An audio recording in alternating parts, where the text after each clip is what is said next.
Germany, under Hitler's iron grip, was rebuilding its military might and national pride. The German people, still reeling from the aftermath of World War I, yearned for a return to national glory and strength.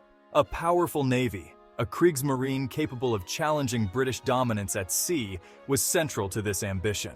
The seas had long been dominated by the British Royal Navy, and Germany sought to change that balance of power. From this ambition, the cruiser Blücher was born, a testament to German engineering and naval prowess. The Blücher was a formidable warship, designed to be both a symbol of power and a tool of war. This is the story about how a state-of-the-art and one of Germany's mightiest warship met some outdated Norwegian cannons. By 1940, Nazi Germany decided to invade Norway to protect its iron ore shipments and establish a strategic foothold in Scandinavia. The long ocean line against Britain was also tempting for Hitler. As part of Operation Weserübung, the invasion of Norway, Blücher was tasked with leading a naval force to capture Oslo, the Norwegian capital. It was April 8, 1940, and night had fallen by the time the German flotilla reached the approaches to the Oslofjord. Shortly after 23 o'clock, Norwegian time, the Norwegian patrol boat Pol III spotted the flotilla. The German torpedo boat Albatross attacked Pol III and set her on fire, but not before the Norwegian patrol boat raised the alarm with a radio report of being attacked by unknown warships. At 23:30, the South Battery on Rauøy spotted the flotilla in the searchlight and fired 2 warning shots. 5 minutes later, the guns at the Rauøy Battery fired 4 rounds at the approaching Germans, but visibility was poor and no hits were scored. Shortly after midnight, Norwegian time, an order from the commanding admiral to extinguish all lighthouses and navigation lights was broadcast over Norwegian radios. The German ships had been ordered to fire only in the event they were directly fired on first. Therefore, Blücher didn't fire back, as none of the ships had been hit. Despite the apparent loss of surprise, the Blücher proceeded further into the fjord to continue with the timetable to reach Oslo by dawn.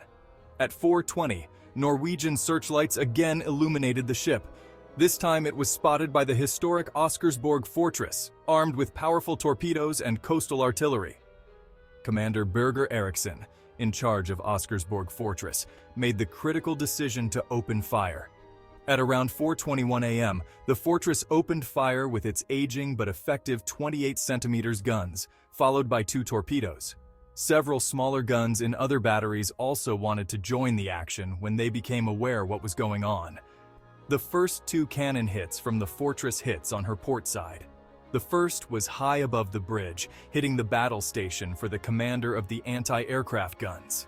The main rangefinder in the top of the battle mast was knocked out of alignment, but Blücher had 4 more major rangefinders. The second 28 cm shell struck near the aircraft hangar and started a major fire.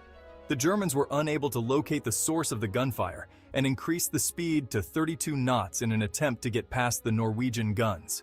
The 15 cm guns on Drøbak, some 400 yards on Blücher's starboard side, opened fire as well.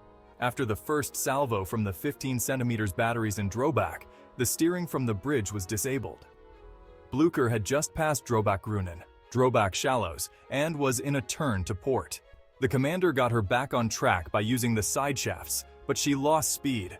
At 4:34, 2 torpedoes from a concealed and unknown battery at the Oscarsborg fortress scored hits on the ship.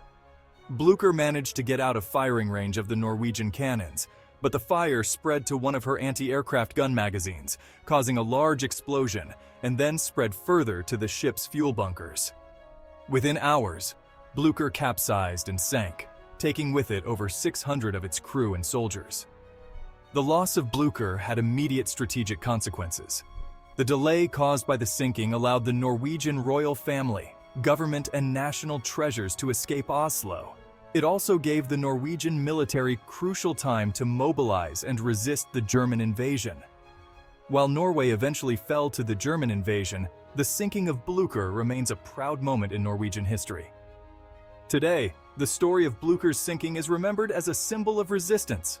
Norway honors the defenders of Oscarsborg Fortress and their significant contribution to the country's wartime legacy. The wreck still lies at the bottom of Oslofjord, and in 2016, it was designated as a war memorial to protect it from looters. Several artifacts have been raised from the wreck, including one of her Arado 196 floatplanes. Thank you for watching. If you found this video informative, please like, share, and subscribe for more historical insights.